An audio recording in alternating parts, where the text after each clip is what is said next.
이제 두 번째 2교시 13주차 2교시 수업 진행하도록 하겠습니다. 자, 이 앞전 시간에 저희가 이제 자원봉사자를 어떻게 모집을 하는데 모집하는 방법에 있어 모집하고 선발하고 또 선발하는 과정에 있어서 통상적으로 뭐 전화 면접, 뭐 서류 심사 방법 아니면 면접의 방법 뭐 이런 방법들을 사용하는 것에 대해서도 같이 함께 공부를 했습니다. 그 다음에 면접에서의 주의사항 아니면 면접하고 있는 관리자 에 대한 어떤 주의사항들을 저희가 함께 공부를 했고요. 자, 그렇다라고 그러면 이렇게 모집을 하고 그 다음에 면접하고 그래서 선발을 했다라고 하면 이 선발되신 분들이 실제 자원봉사 프로그램에 배치가 되어야 되시겠죠. 배치되어서 실제 본연의 목적했던 일들을 진행을 해 나가시게 되는데요. 자원봉사자분들은 이제 일정한 교육 및 훈련을 받은 후에 또 기관에 대한 소개나 딱 만나야 될 어떤 그 클라이언트의 어떤 성격들의 특성이나 아니면 행동 특성들에 대해서 충분히 숙지하신 다음에 봉사활동에 배치되는 것이 아주 바람직하다라고 보여집니다. 그래서 자원봉사자 배치라고 하는 것은 자원봉사자의 관심과 기술 등 제반 특성과 또 자원봉사 대상 및 분야의 특수성, 또 자원봉사 기관의 사정 등에 적절하게 맞추어서 자원봉사 활동을 할 수 있도록 돕는 과정이 바로 배치다라고 설명을 드릴 수 있습니다. 그래서 또 하나 우리가 좀 잊지 않으셔야 될 게 자원봉사자분들 아주 소중한 기관의 자원이 될 수 있는 거고요. 그 다음에 또 기관으로부터 보호받아야 될 뿐만 아니라 기관과 자원봉사자의 욕구가 적절히 고려될 때 최상의 서비스가 행해질 수 있다는 것들을 꼭 유념하셔야 된다라고 하는 겁니다. 그래서 그리고 이러한 어떤 생각하에 적절하게 배치해 주는 것이 아주 기관에서 꼭 기관의 자원봉사자 관리자분께서 고민하시고 실제 해야 될 일이다라고 설명을 드릴 수 있을 것 같습니다. 자, 업무 배치에 있어서 고려해야 될 점이라고 할 수 있는데요. 이런 업무 배치에 있어서 고려될 점은 연구자인 유기영 박사는 첫 번째, 자원봉사 수요기관의 조건이 어떤지. 그 다음에 왜냐하면 자원봉사를 필요로 하는 기관에서 요구하는 업무 내용과 조건들, 그 다음에 기관에 대한 기본적인 이해, 그 다음에 이전 또는 기존의 자원봉사자 현황 등을 고려해서 업무 배치를 좀 해야 된다 라는 거고요. 죄송합니다. 자, 두 번째, 자원봉사 활동 집단 또는 조직에 대한 조건이 어떤지를 좀 충분히 고려해야 된다라고 하는 겁니다. 자원봉사자분들이 개별로 활동하는 것이 아니라 팀으로 활동할 경우에 또는 함께할 집단이나 조직에 대한 충분한 정보들을 좀 제공할 수 있어야 된다라는 사전에 제공을 해줘야 된다라는 겁니다. 그래서 집단이나 조직의 주요 활동들, 그다음에 구성원의 속성, 정기 모임, 가입 방법 등에 대해서 정보를 좀 충분히 알려주고요. 그러한 것들을 정보를 충분히 알고 있는 상황에서 자원봉사자가 자원봉사 활동에 배치될 수 있도록 그 다음에 자원봉사자분들의 자기결정을 충분히 활용하는 방법들을 좀 충분히 고민해야 된다라는 거고요. 세 번째가 자원봉사자의 조건입니다. 즉 자원봉사자가 희망하는 활동 내용은 물론 지역 시간의 그 한정 여부, 그 다음에 자원봉사자의 속성, 의식 등을 충분히 고려해서 자원봉사자의 조건들을 충분히 고려해서 적정한 업무에 배치될 수 있도록 노력해야 된다라고 할 수 있습니다. 그래서 이러한 고용 조건 또는 뭐 이렇게 여러 가지 자원봉사자분께서 뭐 익숙하지 않은 업무라든가 아니면 자원봉사자가 본래 목적했던 참여하고자 했던 프로그램들에 부득이하게 어떤 변수가 생겨서 배치를 못하게 된다 그러면 그런 부분들을 충분히 설명을 하고 그런데도 좀 바뀐 것에 대해서 뭐 참여할 것인지 아니면 자원봉사자분들이 이번에 그럼 뭐 참여를 못한다 그러면 충분히 양해를 구하고 다음번에 좀 도와주십사 아니면 자원봉사 참여해달라고 이해하고 양해를 구할 수 있는 어떤 그런 방법들까지도 충분히 좀 고민이 되어야 된다라고 하는 겁니다. 그래서 모집 후에 선발 과정을 거쳐서 1차 배정된 자원봉사자 할지라도 혹여 또 부적절하게 배치될 수도 있고요. 아니면 충분히 좋은 업무다 아니면 성우 잘 맞겠다라고 매치될 수 있는 어떤 그런 업무다라고 생각을 배치를 했음에도 불구하고 적절하지 않거나 또는 봉사 대상자에게 좀 부적절하거나 아니면 자원봉사자에게 좀 부적절하다라고 할 때에는 이러한 그 재배치 방법들 아니면 충분히 자원봉사자분들에게 설명을 드려서 어떤 다른 방법으로 다른 업무로의 전환이라든가 이런 방법 이런 부분들까지도 사전에 충분히 고민을 통해서 고려해서 서로 자원봉사자 기관과 자원봉사 기관과 또는 자원봉사 관리자와 또 자원봉사자 간에 서로 좋은 배치될 수 있는 어떤 방법으로 업무에 투입될 수 있도록 하는 것들이 좀 필요하다. 그런 부분은 좀 충분히 고민되어야 될 부분이다 라고 설명을 드릴 수 있겠습니다. 세 번째가 이제 자원봉사 교육입니다. 자원봉사자들을 모집하고 그 다음에 선발하고 그 다음에 배치를 했다라고 하는 과정들에 저희가 공부를 했고요. 자, 이러한 자원봉사자들을 모집을 할 때 이런 자원봉사자분들에 대한 교육이 충분히 이루어져야 된다라고 하는 거죠. 필요하면 기본 사전 교육들도 이루어져야 되고요. 아니면 아까 모집의 방법에 있어서도 우리가 이야기하는 전문적인 기술이나 경험들을 가지고 있는 분들을 따로 모집을 해야 될 경우도 생길 수 있겠죠. 그 다음에 교육이라는 것이 왜 필요하냐라고 하면 바깥에서 충분히 개인의 어떤 역량이나 뭐 어떤 경험들을 가지고 있다 손 쳐도 우리 기관의 특성, 또 기관을 이용하시고 있는 서비스 대상자분들의 어떤 특성들, 이러한 부분들에 있어서 모르실 수 있거든요. 아니면 다른 분야와 또 전혀 다른 업무일 수도 있고, 그래서 그러한 분야에 대해서 또 우리 기관의 특성에 대해서 어떤 사회적인 특성에 대해서 이런 부분들을 충분히 교육을 통해서 알려드릴 수 있어야 되고요. 아니면 필요한 어떤 전문적인 기술이나 어떤 경험들도 공유할 수 있어야 되는 거죠. 그래서 보통 자원봉사자에 대한 교육은 이렇게 기본교육, 그다음에 전문교육, 그다음에 보수교육으로 보통 구분을 해서 공부를 하고 있습니다. 여러분들 교재 213페이지에서 14페이지 쪽 표 9-8 자원봉사자의 교육을 좀 참조하시면 좋을 것 같은데요. 첫 번째 오리엔테이션이라고 하죠. 기초교육을 하게 되죠. 보통 하시게 되면. 그래서 오리엔테이션 때는 자원봉사에 관심이 있는 일반인, 자원봉사 경험은 있지만 기본 교육을 이수하지 않은 일반 자원봉사자분들, 뭐 이런 분들에 대해서 교육을 하는 걸 오리엔테이션이다라고 하고요. 여러분들도 학교 오실 때 1학년 때 오리엔테이션을 하셨죠. 그래서 교육 내용으로는 기관의 사업 속에 뭐 활동 지침이나 자원봉사자의 혜택, 아니면 또 교육 일정 등 뭐 이런 것들을 특성들에 대해서 충분히 이해하실 수 있도록 교육을 해드릴 방법들이 있습니다. 그다음에 교육 방식은 뭐 프레젠테이션을 한다거나 영상 자료들을 활용을 해서 기관을 알려드릴 수 있는 것들을 하죠. 또 교육 시기 이런 프레젠테이션, 오리엔테이션은 자원봉사단을 구성하는 초기에 또는 자원봉사 면접 시에 면접이 끝나고 선발이 되었다라고 하면 그런 분들을 바로 이제 오리엔테이션에 초대를 하고 교육들을 진행을 하게 되죠. 두 번째가 기본교육, 전문교육, 부수교육 뭐 이렇게 구별을 할 수 있을 것 같습니다. 자, 여러분들 교재를 좀 잠깐 보면요. 기본교육은 신규 자원봉사자를 대상으로 하는 실시교육이다. 가급적이면 좀 연령별로 좀 구별을 해서 비슷한 연령대의 학생들과 동질감을 형성할 수 있도록 교육을 하는 게 좋겠다라고 하는 것들입니다. 두 번째 전문교육은 전문 자원봉사 활동에 관심이 있는 자원봉사자분들을 교육하는 게 전문봉사라고 할 수 있을 것 같고요.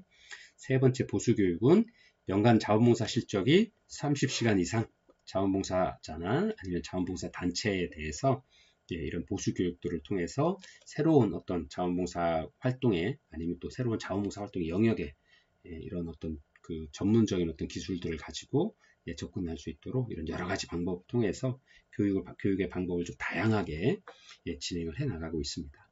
여러분들도 학교 오실 때 오리엔테이션 하셨죠? 그래서 기관 소개하고 앞으로 어떻게 대학 생활을 하시게 될지, 그 다음에 학교 오시게 되면 이제 기본 교육도 받으시고 이제 학년이 지나갈수록 전문 교육도 받으시고 또 이제 나중에 여러분들이 학교에서의 수업이 다 끝나고 사회복지사로 이제 일상에 복귀하게 되시면 현업에서 어느 정도 시간이 지나시면 정기적으로 사회복지사로 근무를 하시게 되면 법에 의해서 보수교육을 또 일정 기간 지나면 받도록 하고 있죠. 그런 것처럼 이제 자원봉사자분들에게도 그런 어떤 정기적인 교육들, 자원봉사자에 투입되기 전에 아니면 투입되어서 아니면 투입된 후에 이런 여러 가지 교육들을 통해서 그들의 어떤 자원봉사자의 또 역량도 강화하고 또 그러한 고급 충분한 역량을 가진 자원봉사자분들의 활동을 통해서 자원봉사 기관의 어떤 욕구도 그다음에 서비스 대상자에게 전해질 서비스의 질도 프로그램의 질도 훨씬 더 향상될 수 있게 하는 방법으로 효과적인 교육들을 진행을 해 나가고 있습니다. 그래서 이런 효과적인 어떤 교육 진행을 위한 과업으로는 첫 번째 교육과 관련돼서 좀 욕구조사를 하는 게 좋겠다. 우리가 제일 중요한 게 실천 현장에서도 그렇고요. 아니면 저희가 이제 사회복지사 선생님들 보수교육을 하거나 이런 경우에 보면 그 보수교육을 만들거나 할 때 그다음에 보통 관리자분들이 가장 실수하는 게 뭐냐면 본인은 오랫동안 공부를 하시고 또 그런 협업에 계셔서 또 전문가이시기 때문에 전문가의 시각으로 찾아오신 자원봉사자분들이나 아니면 다른 일반 그 대상분들을 교육을 하시거나 하시게 되는 경우들이 많습니다. 우리 흔히 이런 말씀들을 하시죠. 상대방의 눈높이에 맞춰서 준비해야 된다라고 하는 겁니다. 바로 그 상대방의 눈높이에 맞추는 것이 바로 교육과 관련된 욕구조사다라고 설명을 드릴 수 있을 것 같습니다. 예를 들어서 자원봉사자분들이 처음 오셔서 그분이 그동안 어떤 업무를 하셨는지 어떤 기술들을 가지고 있는지 간단하게 선발 과정에서 면접이나 서류 심사를 통해서 보셨겠지만 실제로 오셨을 때에 어떤 교육을 좀 받고자 하시는지 그 다음에 우리 서비스 대상자에게 맞는 욕구들이 어떤 것들이 있는지에 대해서 설명을 하고 그런 교육들을 필요한 욕구들을 좀 미리 좀 조사를 하시는 것이 좋겠다 하는 겁니다. 즉 자원봉사 대상자의 눈높이에 맞는 어떤 그 교육 진행을 하기 위한 방법들 준비를 해야 되겠다 하는 것이 첫 번째고요. 두 번째가 자원봉사자분들이 교육을 위한 준비가 되어 있는지, 즉 학습 준비가 어느 정도 되어 있는지를 파악하면서 학습에 대한 동기부여를 하는 것이 좀 필요하겠다 하는 겁니다. 대개의 경우 학생 자원봉사자분들은 뭐 큰 문제가 없을 수 있겠습니다만 이제 성인으로 찾아오신 자원봉사자분들은 언핏 이제 교육한다라고 하는 것이 잘 좀 참여하지도 않으실 거고 또 일상에 바쁘시기도 하고 또 긴 시간을 교육을 한다라 그러면 또 뭐 싫어하시는 경우들이 많죠. 그래서 그러한 부분들이 좀 이분이 교육에 대한 부분들이 얼마나 준비가 되어 있는지 교육에 참여할 의도가 있는지 동기들은 가지고 계신지 또 만약에 한다라 그러면 교육의 시간을 얼마나 해야 되는지 이런 것들을 좀 잘 적정하게 상의해서 이런 분들의 욕구 조사를 할 때 이런 것들을 충분히 좀 고려해 주시는 게 좋겠다라는 겁니다. 또 세 번째는 자원봉사자의 훈련을 더욱 효과적으로 하기 위해서는 기관에서 교육 프로그램들을 좀 개발해 놓는 것이 좋겠다. 어느 일정한 것들이 아니라 왜냐하면 일반적인 어떤 큰 틀에서의 흐름들은 정해드릴 수 있겠지만 해당 기관에서의 어떤 특성들 그 다음 해당 기관을 찾아오신 자원봉사자분들의 특성에 맞는 또 그들이 원하는 또 그들에게 동기부여를 해줄 수 있는 이런 어떤 교육 진행을 위해서 준비를 좀 해주는 게 필요하다. 그것이 바로 자원봉사 관리자로서 교육 진행을 해야 될 담당자들이 좀 고민해야 될 부분이다라는 겁니다. 그리고 마지막으로 네 번째로 교육 프로그램을 개발할 때에는 어떠한 방법으로 교육을 할 것인가, 어떤 방법을 사용할 것인가 하는 것을 좀 검토해가면서 적절한 교육 방법을 좀 선택하시는 것이 좋겠다. 그리고 다섯 번째로 효과적인 교육이 되게 하기 위해서는 효과적인 교육이 되게 하기 위해서는 자원봉사자분들이 교육을 받은 이후에 새로운 지식과 기술 및 행동이 과업에 적절하게 반영되고 있는지를 좀 확인하는 것이 좋겠다 하는 것이 즉 교육의 효과성이 얼마나 있는지를 좀 사후 관리를 하는 것이 좋겠다라는 겁니다. 그래서 만약에 우리가 했던 교육이 좀 잘못됐다고 피드백을 해줄 수 있겠죠. 우리가 준비를 나름대로 열심히 한다고 했는데도 자원봉사자분들에 대한 교육이 좀 잘 이루어지지 않아서 그 효과성이나 효율성이 떨어진다라 그러면 교육의 방법을 바꿔야 되는 건지 아니면 우리가 저분들이 찾고자 하는 교육에 맞지 않아서 관심을 없는 건지 이런 것들을 좀 미리 여러 가지 방법을 통해서 좀 조사해 볼 필요가 있다라고 하는 겁니다. 그리고 여섯 번째로 교육 프로그램이 적절하게 수행되었는지 얼마나 목표를 좀 달성했는지 그 다음에 앞으로 지속해도 좋은 것인지 또 앞으로 지속한다라 그러면 어떻게 발전시켜 나가는 것이 좋은지 이런 것들을 평가하는 방법들이 필요한 거죠. 그래서 여러분들이 이제 꼭 자원봉사자뿐만 아니라 사회복지 프로그램 개발과 평가, 아니면 사회복지 지역 실천론, 뭐 법제론, 행정론 이런 것들을 배우면서 프로그램들을 만들고 그 과정 중에서 과정도 평가를 하고 결과를 평가하고 뭐 하는 여러 가지 방법들에 대해서 공부를 하시게 되는데요. 그런 과정들처럼 이런 교육을 마친 후에는 평가를 통해서 우리 교육이 적정한지, 또 교육 대상자들이 교육의 만족도는 좋은지들을 좀 미리 계속 평가해 나가는 것이 필요하겠다 하는 겁니다. 그래서 이러한 것들을 통해서 우리의 교육 프로그램들이 클라이언트의 눈높이, 자원봉사자들의 눈높이에 맞고, 또 이러한 교육을 통해서 그들이 전문 지식이나 기술들 또는 간접적인 경험을 통해서 그러한 자원봉사 활동에 충분히 활용해 나갈 수 있도록 그런 좋은 프로그램들을 만들어 과정들이 이렇게 필요하다라고 생각을 해볼 수 있을 것 같습니다. 자, 이제 여러분들 자원봉사 활동의 유지관리에 관한 부분들입니다. 자원봉사자분들을 찾고 기관의 자원봉사자분들을 모집하고 또 그분들을 면접을 통해서 선발을 해서 그분들을 자원봉사 현장에 배치하고, 또 배치된 이분들을 충분히 교육을 통해서 이 자원봉사자분들이 해야 될 일들에 대한 역량도 강화해드리고, 그 다음에 이분들이 해야 될 업무에 대해서 또 경험을 하게 하고, 또 이런 것들을 좀 교육을 통해서 진행을 해 나간다라는 것들이죠. 자, 근데 꼭 이렇게 교육만이나 해서 다 그분들이 동기부여를 계속 가지고 계시는 건 아니죠. 즉, 자원봉사자 활동이 지속적으로 유지될 수 있도록 그렇게 하기 위해서는 첫 번째 인정과 보상이 좀 필요하다라고 하는 겁니다. 네, 그래서 자원봉사자분들의 활동을 좀 유지 관리하는 방법으로 첫 번째 소개드릴 수 있는 게 바로 인정과 보상이다라고 하는 개념이고요. 자, 인정과 보상에 대한 개념의 필요성을 좀 설명을 좀 드리면, 자원봉사자 활동에 대한 인정과 보상, 자원봉사 활동의 가치를 받아들이고 승인하기 위해서 제공되는 유무형의 것들을 모두 이야기한다라고 할 수 있습니다. 그래서 이러한 것들은 실제로는 여러 가지 방법들로 사회에서는 뭐 참여될 수가 있다라고 하죠. 그래서 인정과 보상의 필요성을 좀 정리해 보면, 첫 번째, 새로운 자원봉사자를 모집 또는 유지하는 수단으로서의 그 가치가 굉장히 높다. 즉, 인정해주는 건 사회적인 인정이 될 수도 있고요. 아니면 개인적으로 스스로 자부심을 느끼는 것도 인정의 방법이 될 수 있겠죠. 또 보상이라고 하는 건 현재 우리가 보통 자원봉사 센터에 등록을 하시면 자원봉사자라고 하는 카드를 일정 시간 이상 자원봉사를 수행을 했다는 게 확인이 되면 자원봉사자 카드를 신분증처럼 카드를 발급을 해드리죠. 또 그럼 그분들이 카드를 발급받으시면 그 카드를 가지시고 자원봉사자 기관과 연계되어 있는 많은 어떤 기관들 아니면 상점들을 할인된 가격에 이용을 할 수 있는 어떤 그런 혜택들도 드립니다. 그것도 일종의 보상이라고 할 수 있겠죠. 즉, 아이디 카드를 만들어 드림으로써 일반인이 가지고 있지 않은 다른 어떤 독특한 증명서를 하나 가지고 있다는 걸 개인한테 인정이 될 수 있는 거죠. 저는 자원봉사 했다라는 사회적으로 인정받았다 하는 것이 될 수 있는 거고요. 또 기관과 연계되어 있는 다른 많은 뭐 가게나 식당이나 뭐 정비소나 뭐 헤어샵이나 이런 곳에 가서 서비스를 이용을 하고 일반인과는 다른 할인된 가격에 적정된 할인된 가격에 이용할 수 있다 하는 이런 것들을 보통 많이 활용을 하고 있는데요. 사회에서. 그럼 그런 것들이 바로 인정과 보상이라고 하는 거죠. 그 인정과 보상이라고 하는 건 자원봉사자들에게 훌륭한 동기부여의 수단이 될 수 있다라는 거죠.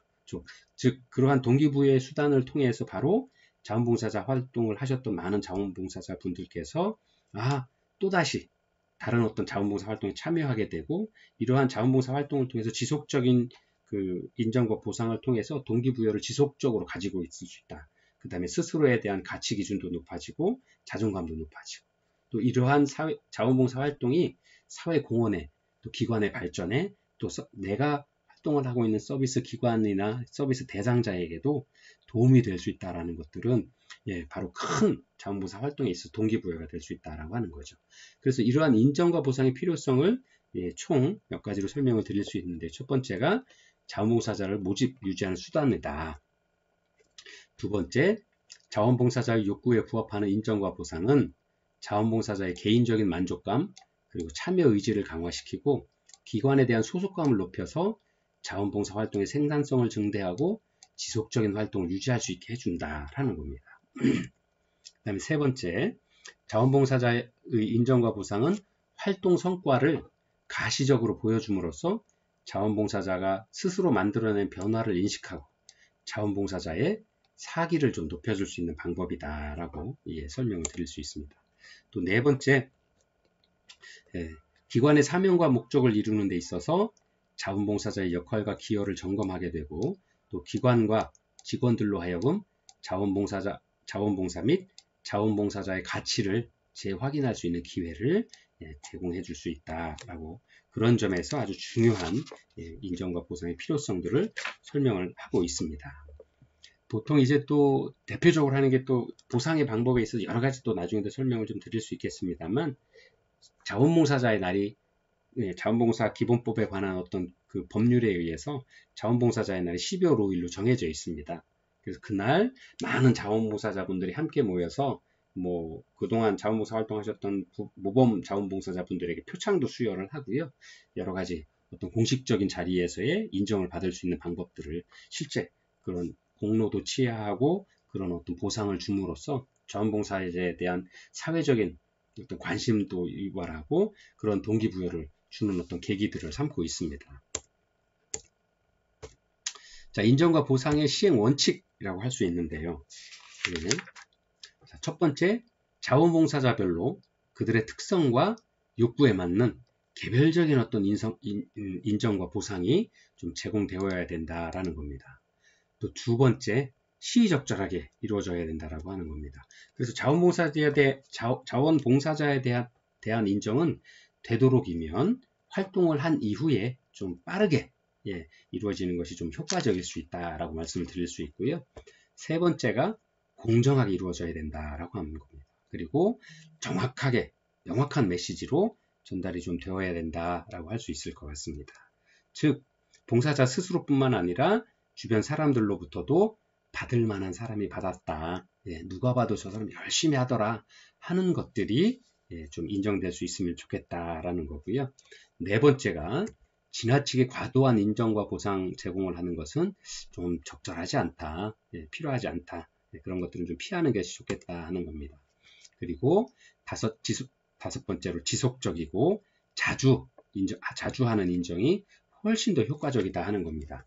방식으로는 매일 언어와 행동을 통해서 존중감과 감사를 표현하는 어떤 이런 방법들을 통해서 할 수 있겠죠. 또 장소 여하를 불문하고 이런 어떤 인정해드리고 보상해줄 수 있는 어떤 방법들이 진행을 해 나갈 수 있겠죠. 또 여섯 번째로는 활동 기간에 따라서 다른 방식의 인정 방식들이 좀 필요해질 수 있다라고 하는 겁니다. 단기 자원봉사자 또는 장기 자원봉사자에 대한 어떤 인정 방식들을 좀 다르게 해서 지속적으로 나도 저분들처럼 지속적으로 장기 그 자원봉사를 통해서 저런 인정을 받아야 되겠다는 것들을 할 수 있죠. 또 하나 좀 쉽게 설명을 드릴 수 있는 게 보통 이제 우리가 그 연말에 사회복지 공동모금회 이런 게 아머스 클럽 같은 것들을 만들죠. 그 다음에 천안시에도 뭐 일정 금액 이상을 뭐 기부를 한다거나 시의 발전을 위해서 좀 써달라고 내면 그 천안시청 1층 로비에 그 발전 기금을 냈던 기관들 아니면 개인들 단체들을 이렇게 명패를 만들어서 계속 보관을 해드리고 홍보를 해드리죠. 이런 것처럼 단기 자원봉사자나 아니면 장기 자원봉사자의 어떤 인정 방식이나 보상의 방법도 조금은 좀 차별이 아니라 차등을 좀 두어서 많은 분들이 시작함에도 불구하고 포기하지 않고 오랜 시간 자원봉사에 참여할 수 있는 동기를 부여해 줄 수 있는 방법이 바로 이렇게 인정과 보상의 방식에 있어서도 좀 이렇게 차등적인 어떤 인정 방식을 좀 다르게 여러 가지 방법으로 진행해 나가는 것이 좀 좋겠다 하는 거고요.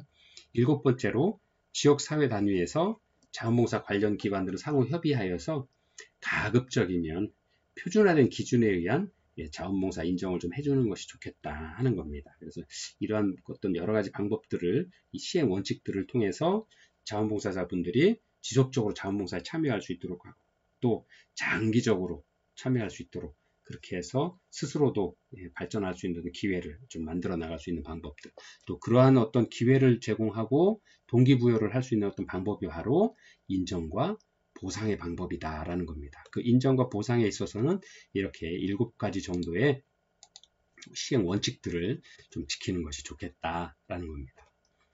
자, 그럼 인정과 보상의 유형인데요.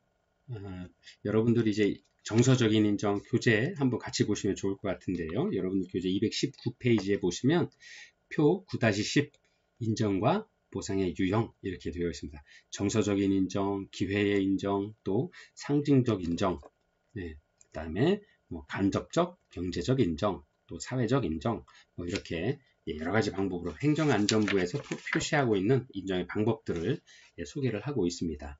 그래서 한번 교재를 한번 읽어보시면 좋겠습니다. 뭐 감사 카드를 드린다거나, 뭐 생일이나 어떤 기념일에 축하 카드를 보내드린다거나, 아니면 연말에 이제 연초에 연합장을 보내드린다거나, 아니면 이런 것들 뭐 휴대폰 문자로 정기적으로 보내드린다거나 이런 방법들이 될 수도 있겠죠. 또 기회의 인정에 있어서는 국내외 뭐 자원봉사 관련 행사에 참여할 수 있도록 어떤 참여 인원으로 초청을 드린다거나, 아니면 보건소나 이런 곳에서 하는 어떤 무료 건강검진 같은 어떤 참여할 수 있는 기회를 드리는 것들도 드릴 수 있겠죠. 아니면 또 전문적인 어떤 자원봉사 교육이나 심화교육 같은 것들이 열릴 때 어떤 자원봉사자분들에게 기회를 드릴 수도 있는 거죠. 또 이런 여러 가지 방법들, 사회적 인정, 뭐 상징적 인정, 뭐 추천이나 추천서 제공, 우수 자원봉사자에 대한 표창이나 정부 포상을 뭐 추천한다거나 이런 여러 가지 방법들을 통해서 특히나 요즘에는 이제 사회적 인정이라고 하는 학교 아니면 직업을 구할 때 자원봉사자분들에 대한 어떤 경력들을 중요시하게 되는 거죠. 그 다음에 그런 것들을 경력을 좀 많이 가지고 계시다 그러면 채용할 때 뭐 가점을 준다거나, 아니면 상급 학교에 진학할 때 뭐 좀 점수를 좀 그런 자원봉사 분야에 있어서의 점수를 인정해 준다거나, 이런 여러 가지 방법을 통해서 인정과 보상을 진행을 해드릴 수가 있습니다. 자, 이렇게 해서 2교시 수업을 모두 마치고요. 이제 두 번째 갈등 관리, 갈등 관리에 대한 수업은 이제 3교시에 여러분들과 함께 하도록 하겠습니다. 잠시 쉬었다가 다시 오도록 하겠습니다.